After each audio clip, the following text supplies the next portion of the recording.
Y bienvenidos todas las personas que se están recientemente conectando. Hay varios comentarios, nosotros aquí los alcanzamos a ver, gracias a todos. Vemos ahí al amigo Félix Molina, al profesor Luis Alberto Murga, a nuestro amigo Luis Barros, a nuestra amiga Marta. Gracias a todos por estar y pues avísenle a todas las personas que sea posible que ya se pueden conectar sin ningún inconveniente. Ya solucionamos el problema que teníamos, era un error técnico que cometimos al momento de compartir el enlace para poder ver este lanzamiento del libro. Bueno, creo que quedaste tú con la palabra, Miguel. Sí, volver y darle las gracias a todos por quedarse, por estar aquí pendientes. Sí, ya se solucionó, había un problema de esos técnicos. Tú me preguntabas primero bueno, hablábamos de lo salvaje dentro y de la tranquilidad, y yo te decía que justo era una mezcla, ¿viste? Una mezcla de emociones, un revoltijo gigantesco entre muchas sensaciones. O sea, no hay que dividir la mente ni las cosas humanas a rajatabla, ya, esto es bueno y esto es malo, es todo un cúmulo. Mira que justamente ahora dividimos izquierda, centro, derecha para las cosas políticas de un país tan complejo, ¿viste? Eso es como mirar bidimensionalmente el asunto, pero el asunto es más tridimensional, no es tan plano, hay unos altos y bajos. Entonces así son las sensaciones humanas, según yo lo veo, ¿ya? ¿Y qué pasa? Que pues nosotros caemos revueltos en eso. Y me gusta que los personajes, eso era lo último que te decía, y sí retomaba, que los personajes partan de una situación límite y terminen en una situación límite. Ahí Paul recordaba una escena de un cuento que está allí que se titula... El del motel. Sí, sí, Motel Vía al Mar. Motel Vía al Mar, eso. Allí hay una escena tremendamente violenta que no vemos, pero es que a mí no me interesa ese tipo de violencia así, o sea, una violencia contra... ¿Sí? Fíjate que sí, hay muchos actos de violencia en el libro que recorren todo el libro, pero quizás el que más impacta, bueno, a mí me sucedió eso, cada lector tendrá su propia experiencia con el libro, el que más me impacta a mí es el que sucede en el libro No mueras en viernes, que es un grupo de niños que están jugando, como muchos jugamos a veces a policías y ladrones, ellos están jugando a los indios y a los vaqueros, y se toman el juego tan en serio que el cuento termina de una forma tenaz. Quiere decir que ni los niños se salvan no, de la Carlos. No, es que no, es que siempre se ha pintado a los niños como unas figuras angelicales, y yo creo que eso dista mucho de la realidad, ¿ya? De hecho, los niños que se han criado con nosotros, que tenemos cerca, en tanto pueden decir mentira, lo hacen, ¿ya? Y la historia nos ha mostrado un montón de niños que son tan crueles, que han sido tan crueles como su contraparte adulta, ¿ya? No, y es que son los mayores salvajes, porque precisamente la civilización, la sociedad, los educa porque nosotros no nacemos ya urbanizados, ya no nacemos con todo un marco estético y moral. Se supone que nos lo van enseñando, y esa es la gracia, el sentido de la crianza. Yo creo que es muy acertado tomarlos de protagonistas en un libro que habla de salvajes, ¿sí? O de víctimas también, porque son las primeras víctimas también del conflicto armado. Eso es lo que más se ve, ¿no? En Colombia, y últimamente más, ¿no? Ahora que Sí, han tomado protagonismo. pero yo creo que Paul va o sea, hay víctimas y victimarios en todas partes y en todos los colores y en todas las formas, ya. Entonces, y los niños también, o sea, y sí, o sea, ahí cuando escribí ese, sí, dime. No, que yo encontré en ese cuento, no sé, Carlos, si tú encontraste, yo encontré algo muy cortasariano y muy similar, muy cercano, específicamente al cuento de La noche boca arriba, porque me parece que son dos mundos que se conectan, ¿no? Dos mundos que se van conectando. Uno se vuelve el de los niños, uno se vuelve el de los niños, y luego de los niños vuelve a convertirse en el otro, ¿no? Entonces hay unos vasos conductores ahí muy interesantes, una continuidad que a Cortázar le gustaba jugar mucho con esa continuidad entre dos mundos o entre dos épocas distintas. Él tiene varios cuentos. Yo estoy de acuerdo contigo, Paul, pero no lo relacioné tanto con La Noche Boca Arriba, sino con un cuento de Cortázar que me parece... Tras el toco, el pez, ¿no? No, con uno que se llama Silvia. Silvia es un tipo que va a una casa de campo con unos amigos y entonces los amigos llevan todos a sus hijos, él no tiene hijos y entonces los niños jugando alrededor de los adultos y los niños tienen una amiga imaginaria y el tipo ve a la niña imaginaria y el tipo entra en el juego de la niña imaginaria, pero él cree que la niña imaginaria realmente existe. Es un juego totalmente perverso porque los niños terminan jugando con el adulto. Yo lo relacioné mucho con ese cuento y con un cuento de Ítalo Calvino, que no recuerdo el nombre, donde unos niños juegan a la guerra y mientras juegan a la guerra le están contando al lector prácticamente cómo es la guerra humana y cómo fue el conflicto europeo. No, y fíjate que, bueno, es muy diciente que la novela más conocida de Cortázar tenga un nombre de un juego infantil, ¿no? Rayuela. Hay ese juego, ¿no? Hay como una vuelta a la niñez, pero a la niñez verdadera, no a la que nos regala la nostalgia, sino a la niñez esa que todavía no está purificada o depurada por la nostalgia, que es una niñez muchas veces salvaje, que uno no olvida con el tiempo. Sabes que creo que era Nélida Piñón que decía que quienes dicen que tuvieron una infancia feliz es porque no la recuerdan bien, ¿no? Exacto. O sea, sí. Duele, ¿cómo duele crecer? ¿Cómo... Eso de crecer duele porque es trágico muchas veces. Y todos...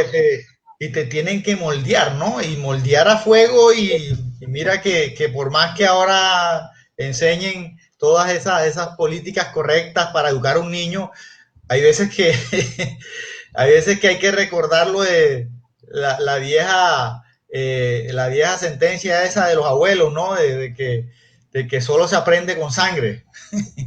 Claro. La sangre con la letra con sangre entra. Sí, tal cual. Pero no todo, Paul, no todo en el libro tiene que ver con... me refiero a ese cuento solamente, sí. No. Yo quería hacer un cambio de frente y decir que no todo en el libro tiene que ver con la violencia. Aunque todo tenga relación con la violencia, hay momentos de escape. Me llama la atención un cuento que se titula Prólogo del destierro, entre otras cosas, un cuento bastante corto, y es sobre una sicaria, una asesina. Y la vieja ha venido cometiendo una serie de crímenes y en el nuevo crimen que va a cometer, en el momento justo cuando lo va a cometer, le entra de repente un ataque de piedad, de compasión, de ternura, de amor. Pero fíjate que es el mismo tema, es el mismo marco de la violencia, aun cuando se enfoque por la no violencia. ¿Sí me explico? Que esa no violencia, esa situación es una no violencia, no es una paz, no es un cuento de paz, es un cuento de no violencia. Por lo tanto, también es un cuento de violencia. Es otra óptica, otro enfoque sobre ella, sobre el mismo tema. Aunque es verdad lo que dices tú, el libro, el tema del libro principal para mí que no es la violencia, sino es más bien pues todos esos instintos primarios. Hay una conversación en el cuento que le da título a todo el libro, que creo que es clave, ¿no? No sé si la pueda leer o Miguel la puede leer en la página 48, como a mitad de página. Por favor, Miguel, si me puedes complacer cuando comienza un diálogo por no te puedes fiar. Ya. Dice, bueno, el marco es que hay una conversación, están bebiendo en torno a una mesa, un grupo de una pareja, un par. Y dice, leí tu último paper, dijo Martín mirando a Lucía. Muy buena tensión, pero demasiado romántico. No es nada romántico, querido, es solo un poco de revisión histórica, refutó Lucía. No te puedes fiar de la historia del buen salvaje. Todos tenemos una buena dosis de instintos primarios que sacamos en los momentos más difíciles, cuando estamos acorralados y no nos queda nada, sentenció Martín. Puede que en ocasiones sea así, pero regularmente somos nuestra mejor versión, incluso en momentos críticos. ¿Nuestra mejor versión?, preguntó Martín. Tomó un trago grande hasta vaciar la copa y luego la puso sobre la mesa con fuerza, casi con violencia.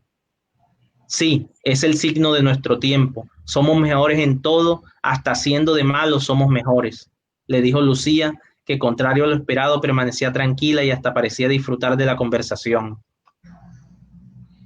Sí, fíjate que eso que dices allí también atraviesa todo el libro, y es que nosotros somos más salvajes que los animales precisamente porque nuestra violencia o nuestro salvajismo es un salvajismo sofisticado, culturizado o aculturado, ¿sí? Y por lo tanto tienen más herramientas para dañar, para afectar, ¿no? Eh, Creo que eso la multiplica la violencia. A mí me causa mucha impresión la sofisticación de la violencia, ¿sabes por qué? Uno ve películas y está un ejército contra otro ejército a espadas y muere un montón de gente. El acto violento, el acto de combate es más violento, pero ahora un gobierno con todas las fuerzas de poder envía un dron pequeñito con un cargado de bomba y se lleva un pueblo en 2 minutos, ¿ya? O sea, somos mejores siendo malos. Miguel, y hay otra cosa que compagina mucho con la historia. Sí, ese tema. Que es el lenguaje. El lenguaje también creo que merece un tiempo en nuestra charla porque para mi concepto, ¿no? Esto es muy particular. Yo creo que en este libro prima la acción, prima el ritmo ante el lenguaje. O sea, tú no tienes una preocupación y no te estoy diciendo que no hayan figuras retóricas ni poéticas, pero tu preocupación no es escribir una prosa con un sentido poético o hacer una utilización del adjetivo que te permita hacer bellas descripciones, aunque tienes bellas descripciones. Tú te preocupas más por la acción y por el ritmo. Y yo creo que eso tiene que ver también con la historia misma. Una historia de salvaje tiene que tener ritmo, tiene que tener acción. Sí, claro, Carlos. Y es que, pues a mí me gustaría que me dijeran que soy contador de historias, ¿ya? Como la gente que se sentaba a escucharle el cuento al otro y listo. Como cuando nos sentábamos de jóvenes a escuchar, me pasaba de pequeño en el pueblo, y era que si no te habías visto la película, un compañero te la contaba desde el inicio hasta el final, ¿ya? Y ahí no había la capacidad de figuras retóricas ni nada de eso, o sea, te contaban lo que iba, pam, pam, pam, pam, pam, pam. Y creo que para mí es fundamental que la historia se cuente primero. Luego, si quieres adornar y si quieres hacer cosas y si quieres que la forma sea distinta, pues bien, pero que te cuente la historia primero. Pero Carlos, yo pienso lo contrario. Yo creo que el libro de Miguel está lleno de poesía, pero no poesía no retórica, sino poesía que es una poesía que sale del mismo manejo del lenguaje, de las mismas apuestas estéticas que tienen cada cuento. Yo veo que es cierto, el libro de Miguel, muchos de sus cuentos tienen un ritmo particular, y el ritmo depende mucho de la acción de los personajes. Hay partes en que la redacción es con frases cortas, ¿sí? Efectivas o efectistas, como por ejemplo el cuento uno que tiene mucha acción, que se titula a ver, 2 cuadras antes del infierno. Ese cuento tiene frases cortas, tiene un ritmo muy rápido, pero luego hay otros cuentos donde la frase se estira, se vuelve más plástica y se enfoca más en los detalles y en la belleza, y en la belleza. Incluso en el manejo del lenguaje se siente esa poesía. Hay una frase que a mí me encantó, una frase, no, una pequeña expresión, y así encontré varias, pero apunté esta, y es que en cierto momento Miguel no dice el horizonte, dice el filo de la tierra. Y luego al final de ese mismo cuento, que es el de Motel Vía al Mar, él vuelve a hablar del horizonte, pero con otro término, y ese término no se siente forzado, parece que saliera de las entrañas de la misma historia y de la misma mirada del narrador o de la misma mirada del protagonista y de todo lo que está contando y de ese hambre que tiene por el mar. Entonces, esa afectividad de Miguel por encontrar no el término más bonito, sino el término más coherente con la estética de la historia, eso es poesía. Y Miguel la encuentra, y poesía de la verdadera. Sí, yo estoy de acuerdo con eso, Paul. Lo que quería señalar, y lo dije creo que al principio, es que prima en mi concepto la acción, pero sí hay poesía, sí hay poesía. Lo que pasa es que es una depuración también de lo que se venía haciendo anteriormente. Aquí hay una poesía depurada. En estos días escuché a un tipo que hizo un trabajo sobre la obra de Gabriel García Márquez, sobre todo sobre 100 años de soledad, la publicó en inglés, a partir de los archivos que la familia de Gabo le vendió a la Universidad de Texas, y en la investigación él dice que cuando Gabo escribió El coronel no tiene quien le escriba, había una poesía muy depurada, ese fue un libro muy depurado, pero luego cuando él salta a 100 años de soledad, dice que hay una transformación donde Gabo comienza a utilizar más adjetivos. Se vuelve barroco. Sí. Se vuelve más barroco, pero dice que el cambio, la vuelta de tuerca la encuentra Gabo a partir de la lectura de El siglo de las luces de Carpentier. Cuando él lee ese libro, él dice, ojo, esto se puede hacer, y comienza a agregarle a lo que ya había hecho más adjetivos. Entonces yo creo que Miguel, en lo que yo leo, se quedó no quiero decir que esté imitando, no, pero haciendo la analogía, se quedó en El coronel no tiene quien escribir. No se quedó, porque no es que se quedó porque El coronel no es una fase anterior, sino es otra apuesta distinta, como también lo es un libro de cuentos como la Cándida Herendia, el de la Cándida Herendia, esos cuentos que están ahí, a excepción de ese mismo, el de la Cándida Herendia, todo, La siesta del Marte, todos esos cuentos de ese libro tienen también un estilo seco, conciso, una poesía depurada. Exacto, en cambio hay un libro, en cambio los otros 12 cuentos peregrinos,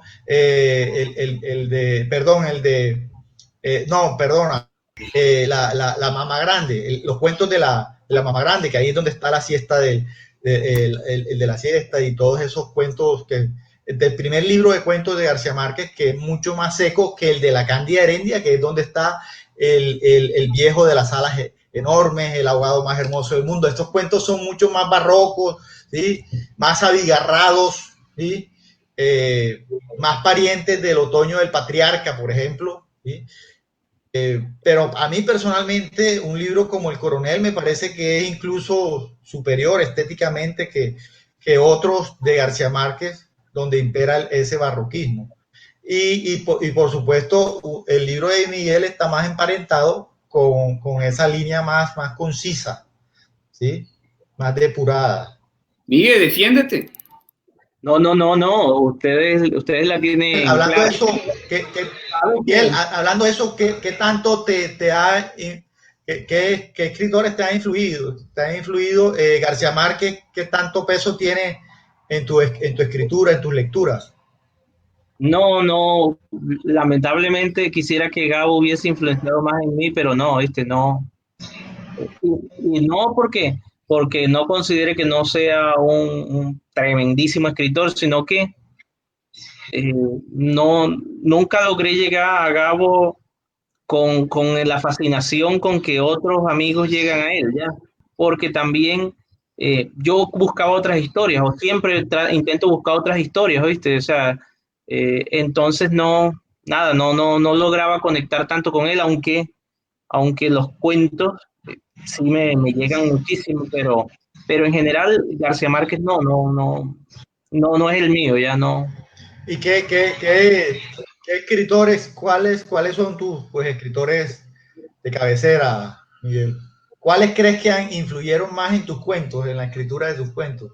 Es que es complejo porque un día en una entrevista con un amigo le decía que es que uno quizás lo ha influido tanto o más la televisión, ¿oíste? Porque eso fue eso fue un primer acercamiento a la narración. Yo leí mucha novela de aventura, mucha novela de aventura, mucha novela de aventura. Y ya sí cuando entré a los talleres, que ya pude conversar más, sí, los latinoamericanos, o sea, por ejemplo, Bioy, ¿no? Por ejemplo, bueno, el mismo Cortázar, algo de Borges. Y luego que sí encontré otra literatura como la de Palahniuk, que era más visceral. El mismo, bueno, Bukowski, imagínate cuando comenzaba, Caicedo de acá, Molano, autores así, o sea, eso era lo que me gustaba, más que estos nuestros. Ahora es que quizás encuentro mayor belleza en sus trabajos, pero cuando comenzaba y cuando comencé a escribir no los miraba para nada, sino, por ejemplo, me encantaba Caicedo. Asimov, me dice Freddy Calderón, sí. O sea, Bueno, yo leí hablando, eso, sí, ¿no? perdona. Freddy, saludos, hermano. Y sí, es que Asimov, por ejemplo, tiene una belleza, una cantidad de poesía en lo que cuenta, y a mí eso me bastaba. Miguel, ahora que mencionas la ciencia ficción, que por supuesto tu libro contiene mucho de ese subgénero. Bueno, entre otras cosas, eso he observado en tu relato como un impulso bastante experimental. eh, tratas de explorar estructuras novedosas. En cada cuento noto juegas con distintas estructuras, ¿sí? Pues veo esa innovación constante en tu escritura. Y por otro lado también juegas con tradiciones, o sea, con cosas ya antiguas o cosas que te vienen de antes. Por ejemplo, estos subgéneros, ¿no? El western, la ciencia ficción, cierto realismo sucio, pero también hay un hambre de romperlos, de quebrarlos, de transformarlos en otras cosas. Hay continuidad y discontinuidad en tu estilo. Lo he sentido mucho. Eso por un lado. Y por otro lado, te quería contarle a la gente una anécdota por uno de tus cuentos, precisamente el que comienza el libro, que fue el tercer lugar, fue uno de los 3 mejores cuentos del premio de la Cueva de hace 3 años, corrígeme, Miguel. No, ya hace como 5, Paul. ¿Fue hace 3 años? No, hace como 5 años. Sí. Bueno, hace 5 años, y mira esto, ese cuento que inicia tu libro y que quedó entre los 3 mejores, coincidencialmente yo estuve de jurado en ese premio de la Cueva. Por supuesto que nunca supe que ese cuento era tuyo, nunca lo había leído, no sabía, ni habíamos hablado, teníamos rato que no hablábamos, y por supuesto que tú no me ibas a tocar ese tema, ¿sí? Pero lo que quiero decir es que tu cuento y el cuento también de un escritor que se llama Julián Izaza, que también está lanzando hace poco, junto contigo, su libro también. Y en el libro de él también está de primero el cuento con el que participó en el concurso de la Cueva, que quedó de segundo. Y los dos autores exploran bastante el género de la ciencia ficción. Y hace 2 días estaba leyendo una entrevista a Rodrigo Bastida sobre la ciencia ficción en Colombia y en Latinoamérica. Lo difícil que es o lo original que puede ser la ciencia ficción en Colombia, dado que no es un país de grandes avances tecnológicos. Entonces, a veces esa ciencia ficticia tiene que venir distorsionada o transformada en otras cosas, ¿no? ¿Qué piensas de eso, Miguel? Sí, imagina que, bueno, primero con lo de las formas, ¿oíste? Y es que, pero esa forma no son más, Raúl, que, o sea, no intento yo crear formas para que sea súper chévere, sino que siento que son necesarias para ese cuento de la historia, para contar la historia, ¿viste? O sea, no son las figuras para el pretexto, ¿ya? Esa forma son parte esencial de la forma para narrarlo bien, o sea, para narrarlo como yo quiero. ¿Ya? Claro, Ahora que claro. decías eso, de esa forma así, me acordaba que, bueno, y te decía que uno veía muchas películas y había una que se llama Lola Run, y era de una chica que pasaba corriendo por Moscú toda la película, ¿recuerdas? Y yo decía, bueno, pero ¿cómo será eso? Y luego encontrar eso en cuentos, yo digo, oye, sí, pero esto se puede hacer también acá, ¿viste? Y entonces veía que y por ejemplo, en la película no era la excusa, la caminata de la chica, sino que era una forma de contar el amor que ella sentía por el novio. ¿Ya? Dice, me gustaría contestar una pregunta de Luis, cuando dice que si la ciencia ficción da más libertad para trabajar los textos, pues la ciencia ficción es un laboratorio humano y siempre, y como hay una buena dosis eh, de conjetura, en el proceso de contar las historias, sí, o sea, sí da una libertad, pero es la misma libertad que daría cualquier género en la literatura, ¿ya? Si es que hay un género, ¿ya? Y Miguel, cómo crees que termina transformándose? O sea, no debe ser igual escribir ciencia ficción desde Estados Unidos o desde Inglaterra o desde un país totalmente industrializado y moderno que de un país subdesarrollado. Eh, ¿Cómo planteas, cómo enfocas eso? No sé, alguien podría decir que la ciencia ficción es inverosímil en un país como Colombia. No, para nada porque nosotros consumimos mucha tecnología y es ciencia aplicada a esto. Por ejemplo, esto que nosotros tenemos aquí, esta forma de conectarnos es la misma forma que a esta hora está utilizando una persona en Japón para mostrar un país industrializado y con alta tecnología. Es la misma, tenemos celulares que se consiguen en cualquier parte del mundo. Sin embargo, la ciencia ficción que hacemos nosotros desde por acá sí tiene un sentido de especulación más amplio en cuanto a lo social. Entonces, ¿qué pasa? Que nuestra ciencia ficción termina siendo lo que fue en los años 50 la novela negra, que era la novela social, que se utilizaba la novela negra como la que mostraba el terror de la sociedad actual. Eso pasa con la ciencia ficción hoy. ¿Ya?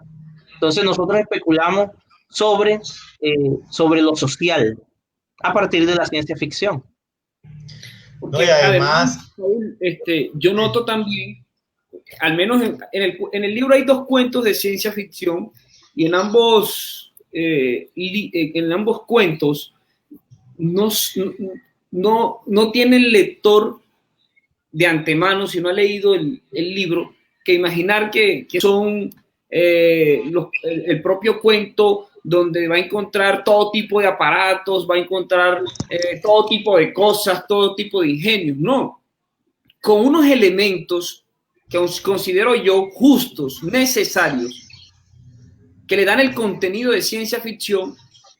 Yo lo que veo es que Miguel hace un retrato del ser humano valiéndose de este género literario. O sea, no son muchos los elementos que están en esos cuentos de la ciencia ficción. Sí los hay. Sí los hay, y esos elementos que hay los hace ciencia ficción, pero para mi concepto impera más la parte humana, y eso es lo sensacional del cuento. Sí, por eso creo que, por eso también es un horizonte a explorar las distopías, ¿no? En un subcontinente como Latinoamérica, llena de tantos regímenes totalitarios que ha habido, y que habrá y que hay todavía. Entonces, Claro, así se puede proyectar el futuro, ¿sí? Paul, Mirar hasta dónde pueden llegar estas torceduras sociales, estas distorsiones o estas, ¿cómo te digo? Como esta manera de transformar el futuro, pero a mal, ¿cierto? sí, pero Y ¿sabes? para eso, perdona, amiga, y para eso somos expertos, ¿no? Estas sociedades son expertas, nuestras sociedades son expertas en ir cada vez peor. Y qué más ciencia ficción que esa, ¿no? Es que mira, hay dos cosas. Uno es que nos acostumbraron por el cine hollywoodense a lo que ellos llaman el sci-fi, que es esa ciencia ficción vuelta a producto, hecha merchandising, camiseta, pocillos y cosas así. Y en esa siempre hay una estructura muy similar donde unos tipos buenos, inteligentes y bellos salvan el mundo y todo vuelve a la normalidad.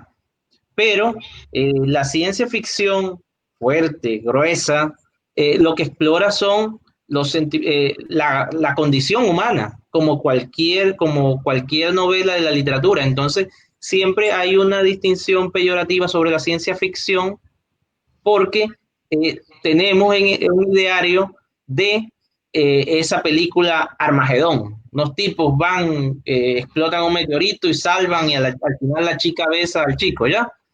Pero hay muchísima ciencia ficción que no trata nada de estos temas y que sirve de pretexto para analizar la condición humana, así, tal cual.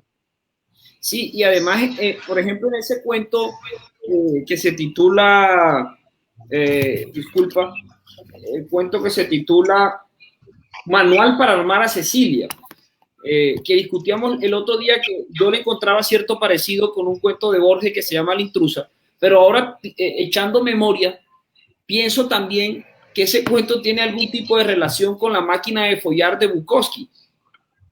Si tú te das cuenta, hay algún tipo de vínculo ahí porque son dos máquinas utilizadas por el hombre para complacer sus deseos sexuales.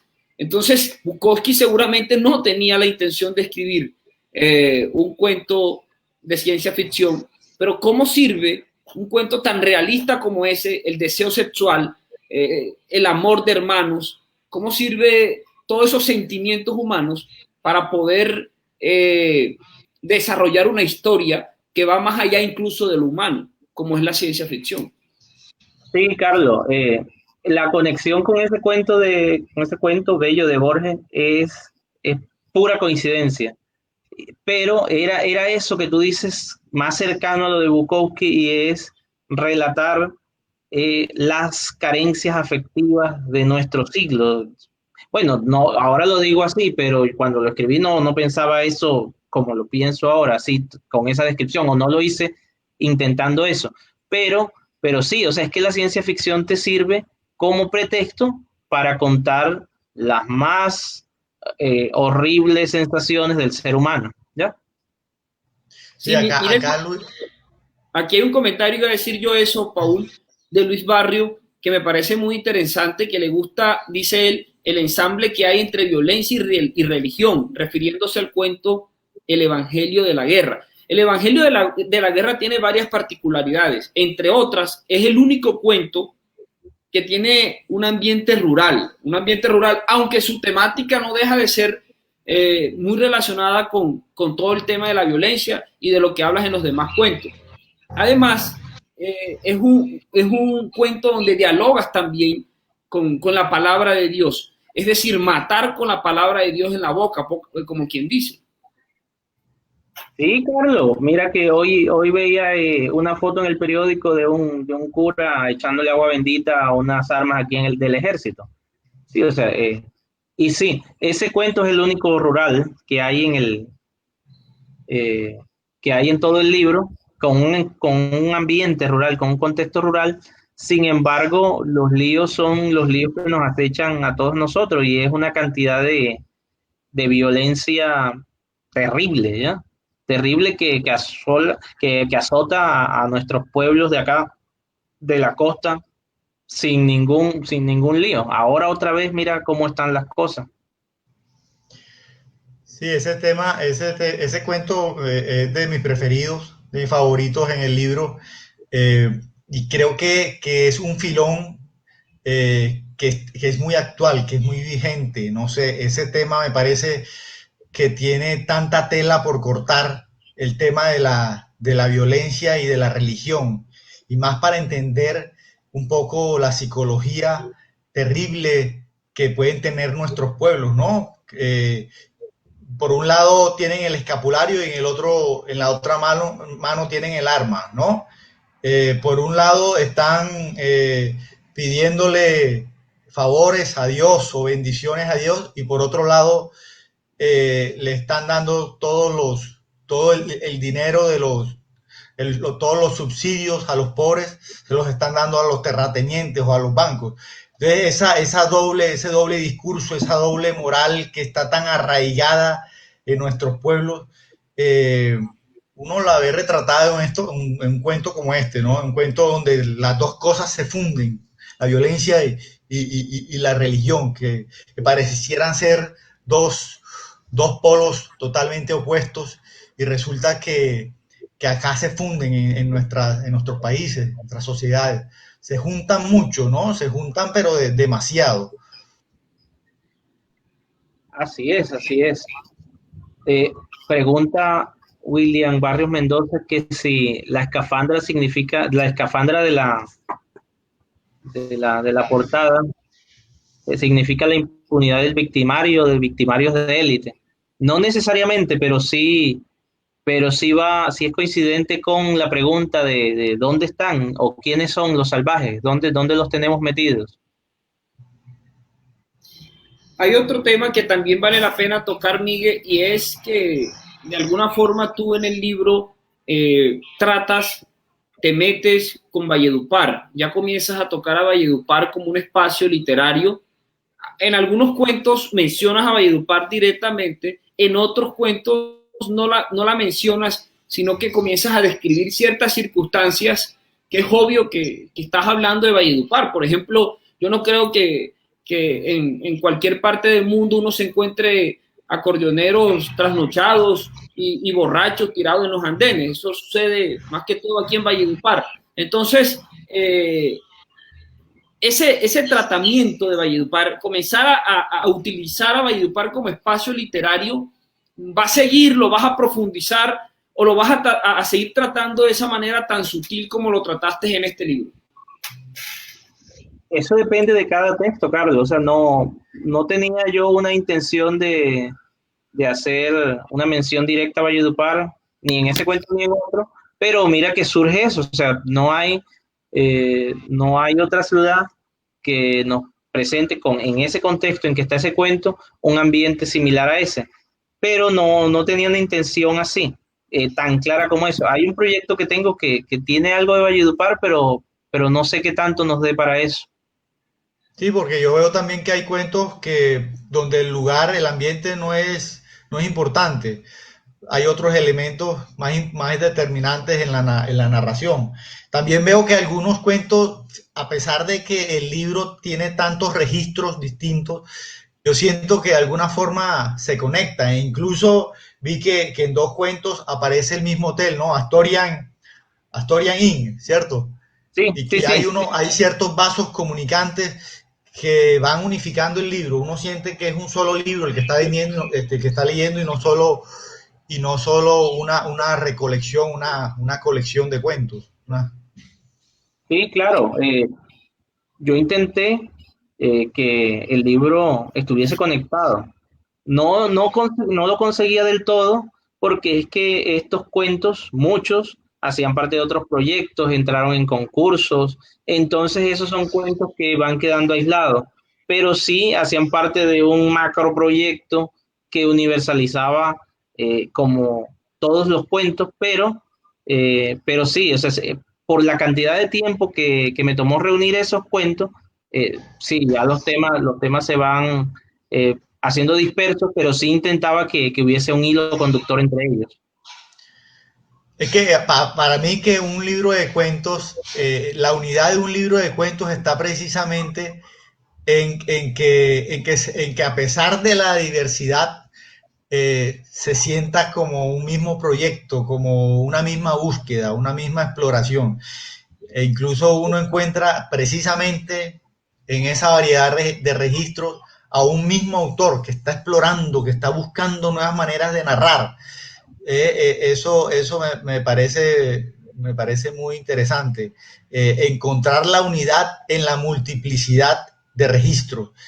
Uno sabe que está ante un mismo autor y ante un autor que tiene en todos una misma búsqueda tanto formal como de contenido. ¿Sí? Eh, sí, yo creo que es un libro, a pesar de que que es breve, es un libro muy completo. Sí vi también que hay cuentos que creo que hay uno, el más antiguo, creo que es del 2011, 2010, ¿cierto? Sí, sí, uno que participó en el En el concurso túnel. del túnel de Montería. Sí, Sí, ese entonces es. es un trabajo muy decantado porque tienes aquí todo a como 10 años, ¿no? 10 años de escritura o más. Sí, unos 10 años de escritura. Y eh, pasa, Paul, que cuando uno participa en los concursos, entonces esos cuentos quedan relegados, quedan ahí perdidos para los proyectos que uno continúa. Pero luego, ya cuando pasa el tiempo, me decía, no, o sea, no pueden quedar esos cuentos así dispersos y terminaban inconscientemente en un mismo universo, en unas mismas formas y en unas mismas búsquedas. Entonces dije, no, estos son los que, porque tenía muchos otros cuentos publicados, pero dije, no, estos deben ser los que casan en este libro específico. Miguel, hablando del proceso creativo, nosotros de alguna forma crecimos literariamente en talleres de creación literaria. Ya hoy cuando publicas tu primer libro, ya hoy cuando estás en otros proyectos literarios, me nace preguntarte, ¿esos talleres de creación literaria sí te sirvieron para formarte como escritor o simplemente era un buen punto de encuentro para crear una cofradía de tipos peleando sobre bobadas y después irse a emborrachar y hablar un poco de locuras? Sí, claro, imagínate, si todavía Beto, saludos. Sí, claro que sirve, y sirve para dos cosas, Carlos. Los talleres sirven, uno, porque te evitan lecturas muy livianas que no te dejan nada en el proceso creativo, y dos, porque aprendes a escribir al lado de los amigos, ¿no? Para eso sirve, o sea, te ayuda a aprender ese proceso largo, constante de la escritura con los amigos y las sugerencias de lectura. Miguel, yo he visto también que tienes cierta apuesta por los diálogos, que no es algo muy común en los cuentos en español, o por lo menos esos cuentos que se construyen o que tienen ciertos pasajes eh, armados totalmente sobre diálogos. Por ejemplo, el de Marte, el de Viaje a Marte, creo que toda la primera parte está estructurada sobre diálogos. Y uno nota ahí también con la influencia de escritores norteamericanos. Y bueno, esto lo quiero enlazar con un comentario de Andrés Mauricio que me hizo por acá sobre nuestra charla. Dice, la literatura es un artificio, la oralidad no lo es. Saberlo contar es la razón de la literatura. ¿Qué tienes que decir a eso sobre oralidad, diálogos? Ahí podríamos relacionar con eso. Es más bien preguntarle a Miguel qué tanta influencia en este mundo oral, porque esto aquí donde nosotros vivimos, Valledupar es una ciudad muy oral. Muy buena pregunta, claro. En este mundo oral, pues, ¿qué tanta influencia la oralidad ha tenido en tu obra? Bueno, como para ir con las dos cosas, sí, ahí yo tengo una apuesta especial con los diálogos porque yo creo que los diálogos solitos nos dicen mucho y se puede ir dejando temas ocultos, datos ocultos en los diálogos, porque como no te están dando contexto, no te están dando referencias visuales, entonces en los diálogos ocultas datos y eso a mí me fascina. ¿Cuánto hay de la oralidad y eso? Pues no sé qué tanto, pero debe ser mucho porque uno creció y vivimos en bueno, Colombia entera es oral, pero quién sabe qué tanto, Carlos. En cuanto a lo de Andrés Mauricio, sí, o sea, eh, la literatura sí, es artificio. ¿Cómo logramos que nuestra escritura sea tan cercana a esos signos orales? Es complejo, ya esa sí, esa sería la pelea ideal y la ganancia ideal, o sea que se leyera todo con la fluidez de la oralidad, como si no existieran signos, ni puntos, ni nada, como si fuese una voz cantando dentro del libro. Sería maravilloso, sería el punto culmen de todo. Sí, Miguel, pero uno siente que tienes mucho oído tanto para el ritmo de tus cuentos, el ritmo narrativo de tus cuentos, cada uno tiene una personalidad oral. Siento cada narrador es distintivo, tiene su propio color, su propio tono, su propio ritmo. Eh, Uno lo siente uno también que tienes mucho oído para los diálogos, porque en cuentos tan cortos, ¿sí? Que el lector sepa perfectamente quién es el que está hablando, aun cuando tú no digas, comentó este, respondió este, sino que cada parlamento tenga que ver exclusiva y psicológicamente con el personaje que estás construyendo. No es fácil, no es fácil darle esa coloración a cada personaje de acuerdo al mismo, a lo que van diciendo. Un ejemplo es el cuento Celia, que me parece que los diálogos son muy importantes ahí. Ese cuento me encantó también, me gusta mucho el de Celia y tiene mucho de esas conversaciones. Tiene Parece que se nos fue Paul, pero sí, lo que él decía es eso, Carlos. Imagina que a mí lo que más me cuesta es encontrar justamente un narrador adecuado para un texto. O sea, porque no podría uno inventarse cualquier narrador o un mismo narrador para todas las historias. Paul, te decía que, ahora que te caías ahí, que justo eso es lo que más me cuesta, encontrar un narrador preciso. una voz exacta, ¿no? Para cada cuento. Sí, claro, y ahí es donde demoro. Por eso a veces demoro tanto en escribir porque necesito, sí, o sea, porque necesito una voz precisa que vaya con o al menos que yo la sienta, no sé si al final sea precisa, pero al menos que yo la sienta precisa. Entonces, eso me cuesta muchísimo. Y si tú lo notas así, bueno, habré conseguido algo de eso. Miguel, Carlos, creo que deberíamos dar oportunidad a los comentarios, a la gente que ha preguntado. Mira en Facebook, mira por acá también. Por ejemplo, aquí Ricardo García Barragán dice, ciencia ficción es eso.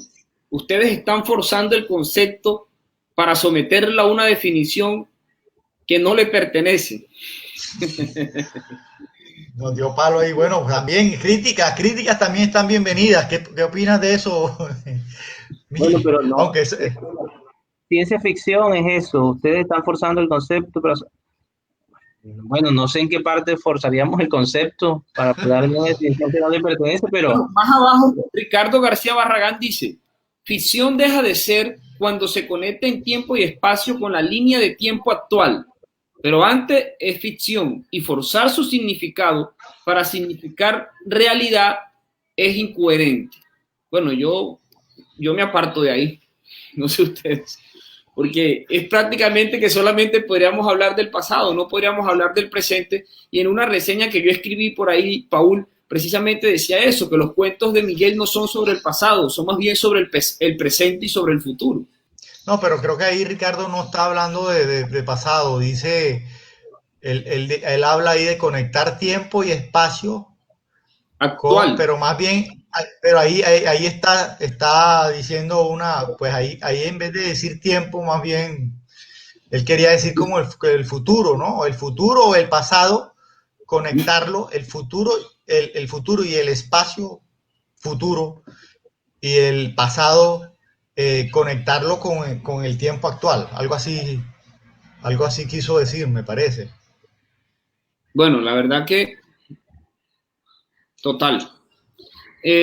Por acá dice Limedes Castillo, Dios quiera que se libere del vallenato y de Valledupar, no es determinante. Bueno, música vallenata no aparece, eso sí está claro. ¿O sí? Unos acordeoneros trasnochados solamente y unos borrachos.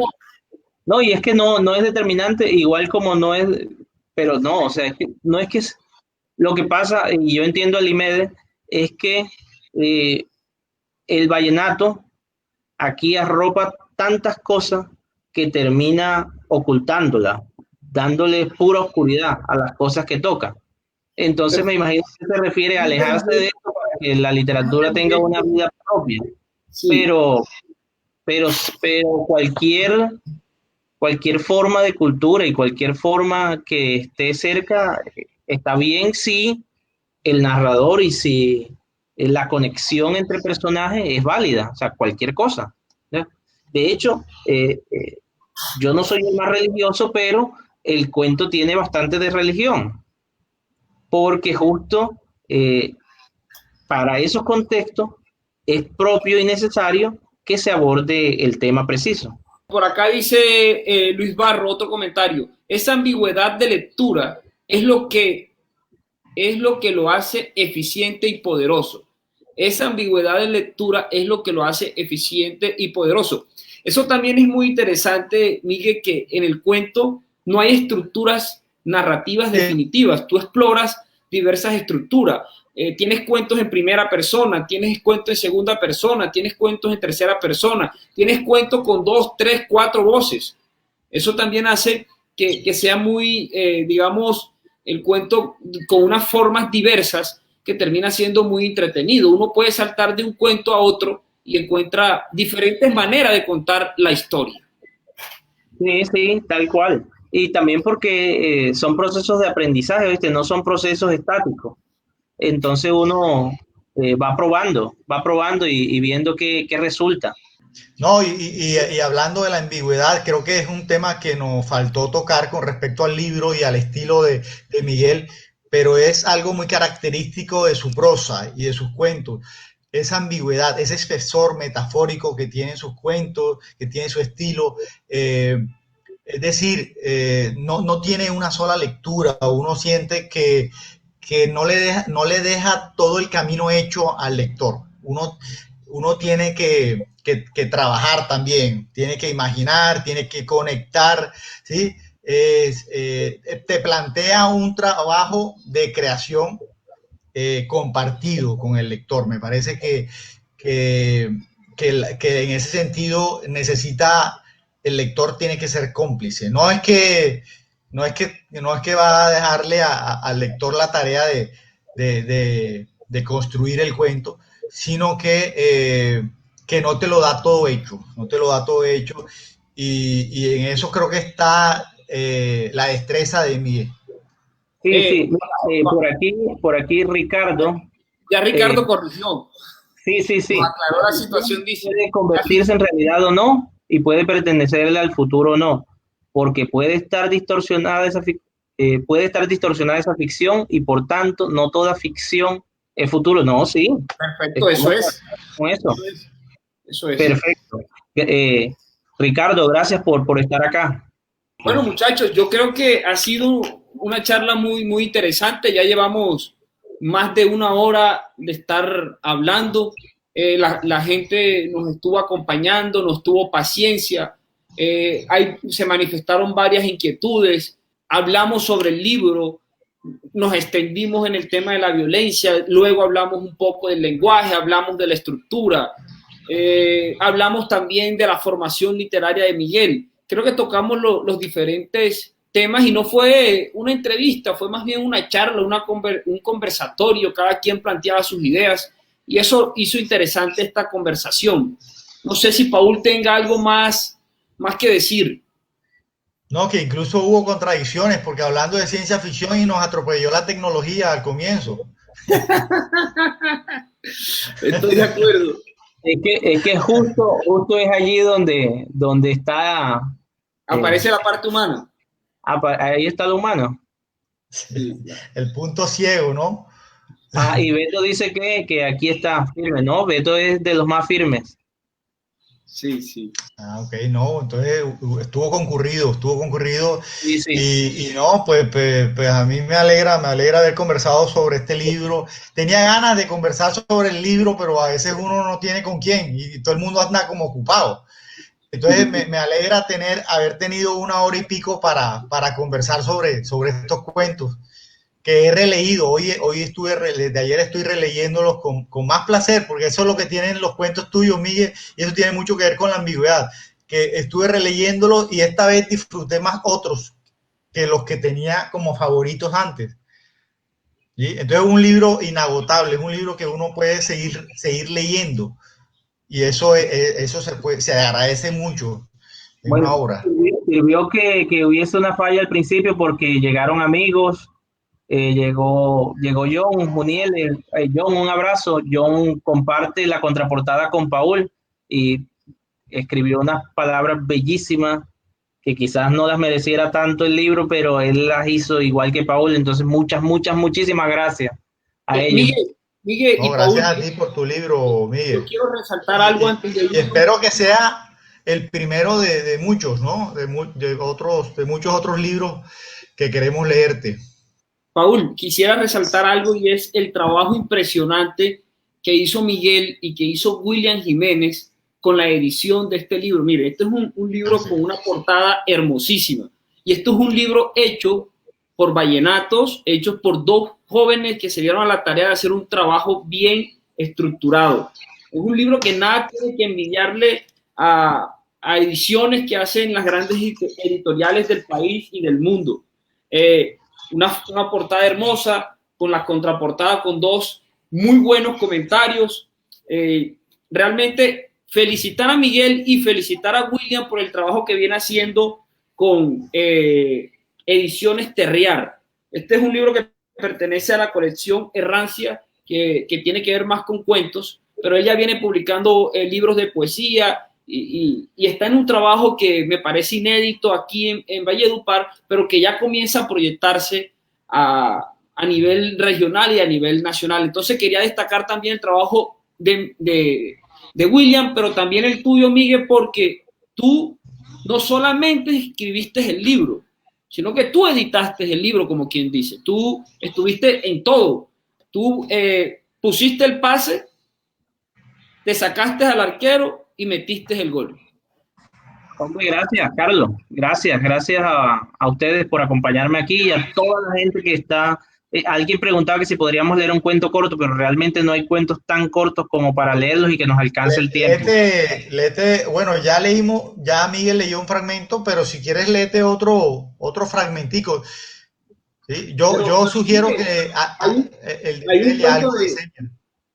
hay un cuento que quiera. De 2 páginas, perdón, el que yo mencioné ahorita, Prólogo del Destierro. Yo no creo que demores más de 3 minutos leyéndolo. Dale, vamos a hacerlo, vamos a leerlo. Y con esto nos despedimos, chicos.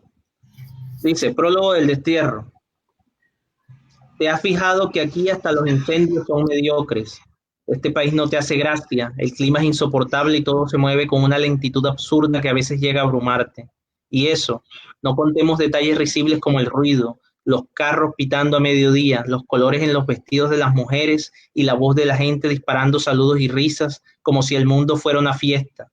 Pero solo recordar que allá te esperan y que volver significa entregarte a las suaves manos de la muerte te hace permanecer aquí, sola y casi sin vida. Eso sí, casi sin vida es mejor que estar muerta.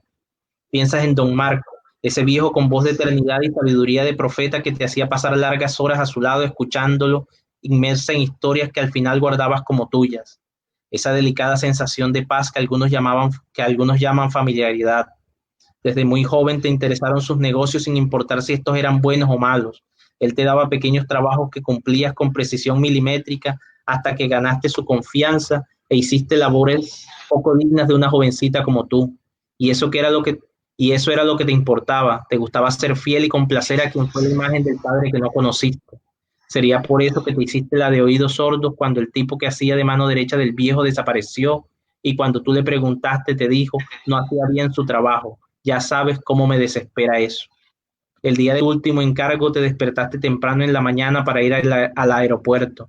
Sabías bien que un aeropuerto es un fragmento vasto de mundo, condensado en ojos de turista, en montones de maletas repletas de memorias, en salones y tiempos de espera, por lo que fuiste con los ojos bien abiertos y un poco de desgano en el alma. Esperaste sentada en una banca de cafetería a la hora indicada, te levantaste, miraste al hombre a quien debías disparar con el arma que reposaba en el bolsillo de tu chaqueta. Una mano se aferraba a su cuerpo. La muchachita de 6 años que iba con él te sonrió al ver que te acercabas. Tú te aferraste al arma y la miraste. Ella seguramente vio en ti la mujer que le gustaría ser y tú recordaste la muchachita que fuiste. Así que le devolviste la sonrisa y pasaste a su lado como una desconocida cualquiera. El tipo, perdido, disperso, no se enteró de la comunión que hubo en ese momento. Pero los momentos buenos duran poco. Sin pensarlo demasiado, dejaste tu pistola en el primer contenedor de basura que encontraste y fuiste directo a una taquilla. Sacaste una tarjeta y pagaste 3 tiquetes, cada uno con un lugar perdido en el mapa y un nombre impronunciable para tu voz. Abordaste ese avión sabiendo que era la única salida que te quedaba, pues habías caído en esa mala práctica de no hacer bien tu trabajo. Entonces entraste al avión como si entraras por la madriguera del conejo, como si el mundo se hiciera nuevo en ese instante. Gracias, Miguel. Un cuento hermoso y la forma en que lo lees confirma lo que veníamos hablando del ritmo y del tono, ¿cierto, Paul? Sí, sí, muy cierto. Bueno, entonces, no, gracias a todos los asistentes. Mira que veo muchos amigos, mucha gente, bastantes amigos, conocidos, conectados. Gracias a todos ellos, gracias Miguel, gracias Carlos. Y bueno, hasta la próxima. Vale, hasta la próxima. Chao, chao. Bueno, estén muy bien. Un abrazo a todos. Gracias por estar Chao, conectados. chao.